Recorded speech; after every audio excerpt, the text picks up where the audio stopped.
Welcome back. For the second half of our local news, I invite you to join me as I head out on an adventure through the Takitumu Conservation Area. The Takitumu Conservation Area, located on the southeast side of Rarotonga, covers 155 hectares of forest, scrub and fernland. Hugh is very familiar with the area as he has been monitoring the Kakerori bird for years as a part of the Kakerori recovery program. For the past week, he and a team of volunteers have been hiking through the conservation area to tag new bird numbers.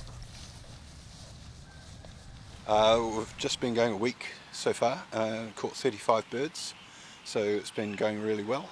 A lot of good assistance from willing helpers, but yeah, overall we've probably got about 250 colour-banded birds up in the hills, and so we're trying to add to that tally today. Heading into the hills today to see if we can catch some Kakerori. The idea is to catch them in a very fine net and then put colour bands on their legs, measure them, and we'll collect some feathers for DNA sexing. And so the colour bands are little plastic bands, and we have a unique combination for each bird, so that when we come to do the census in sort of around about September this year, we'll have a whole lot of birds marked, and so it'll be easier to do the census. So we can tell, we just tick off the various individuals, do a roll call of the birds, and map all the territories and try to get an overall count of Kakerori. So last time we did the census was 2017, and we had 471 Kakerori here on Rarotonga, plus another about 150 on Artu. So the population's grown a lot since 1989 when we were down to 29 birds. So it's been a very successful conservation project thanks to Takitumu Conservation Area project. Following Hugh up the track, you can tell he has been doing this for a long time. He can perfectly imitate the call of a kakerori, which draws a few interested birds near. Finally, we spot one. I see it.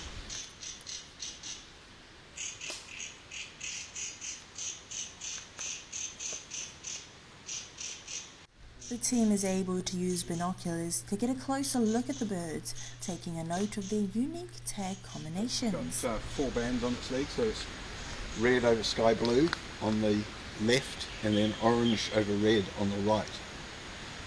Can't remember which year that was, but it's fairly recently orange-red. It's a combination. It's probably about 5-year-old, I guess, maybe 4 or 5. Continuing on up the track, it begins to get muddier and muddier as it had rained earlier, so you have to step rather carefully in order to not lose a shoe. Hugh straps on additional spikes to ensure a firm grip, and walking sticks are also handed out. The track seems to go on forever, however the distinctive calls of the Kakerori keep us all motivated.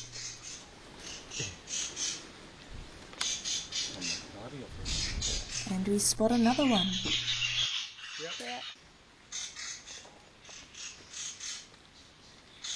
The Kakerori comes in a little closer, and much to our surprise, there are 2 of them.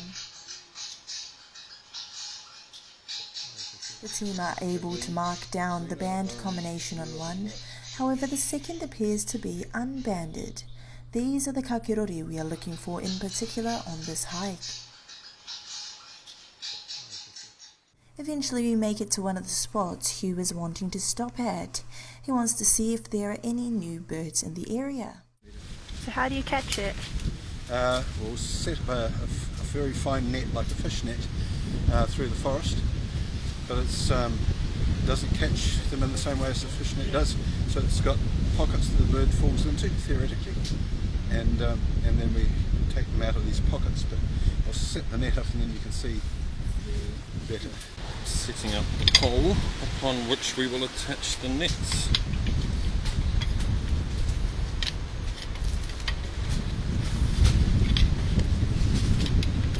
When we get the net up, that's when the magic happens.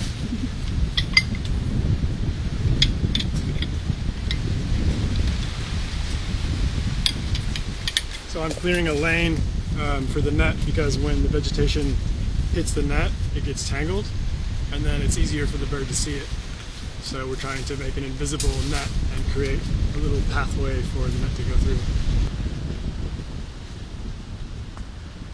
Oh, I've got 3 cups today.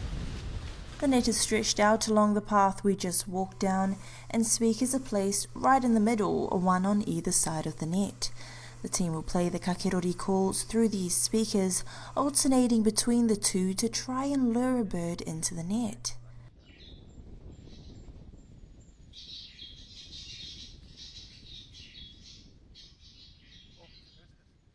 It's quite windy, so we aren't too sure how it will perform, but all of a sudden, out of nowhere, we've got one, and he is band free and quite young, so he has a new one to add to the database. So this is a yearling Kakerori. So it's orange plumage, and it's got this yellow base to the bill. You see the yellow on the bottom of the bill there? So that marks a yearling. So we'll process this bird as we usually do. Hugh and Joe quickly and methodically begin recording their needed information: the weight of the bird, length of legs, beaks and body, and they also take a sample of feathers for DNA testing. Well, it goes into our database of all birds, and we've now got something like 1,500 Kakerori on the database, of which I think it's 700 or 800 have been banded now.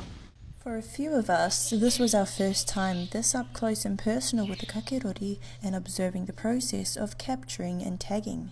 Byron Brown and Mariro Witchman recalled their experience. Very interesting to see when we're coming up, like just seeing the birds from far away. I wasn't sure how we're actually going to catch them, but just seeing these guys, how they set it up, using different speakers and just setting up the net, it was quite amazing to actually see them catch a bird so fast as well. From the experience, it was just great to see the bird up close. Probably the first time seeing a Kakerori today and holding one as well, so it's quite unique and special, and see how they tag the birds and just their research and whatnot is quite nice to observe. Yeah. They are currently capturing and tagging the Kakerori, and that's part of the census that they'll be conducting later this year in September, where we can kind of gauge the populations, and it's quite positive and great news to hear that the population has been increasing, it's a special occasion. It's an iconic bird for Rarotonga, and I've just found out that they've also introduced it in Achu back in 2001. Very, very privileged and happy to be able to see the Kakerori, see the great work that the guys are doing up here, and to be part of it. It's a busy morning as our team continues on down the track, spotting more and more Kakerori along the way. Halfway through the day, the team splits. Half of us heads down the mountain home, and Hugh, Joe and one volunteer carry on up the track, where they will continue till sundown. Probably more wind up on high, but no, we've done this next section, and I'd be surprised if we see many orange birds up there, but then we're moving around to the back of the Takitumu, and hopefully we might find a little cluster of orange birds around there with a bit of luck, and hopefully a little calm spot.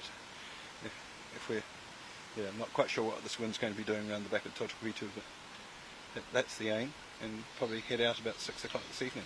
It's a bit windy today to be ideal, so the nets billow in the wind and the birds can see the nets, which always makes it difficult. And but no, getting one is at least one more marked and easy to see when we come to do the census. So onwards and upwards. The Takitumu Conservation project's been a really successful one, and to get the birds from 29 birds to over 600 now, including the Achu birds, is really quite an achievement for the Rarotongan people who have been working on this project, especially Ian Karaka and my New Zealand colleague Ed Saul, who put many years of work into work here, and also Linda Nia. So those three people take a big bow to have sort of help the Kakerori survive the plunders of the rats. In a message from Joe later in the evening, they managed to catch and tag 4 more Kakerori. More of this will be put together as a feature program to be released soon.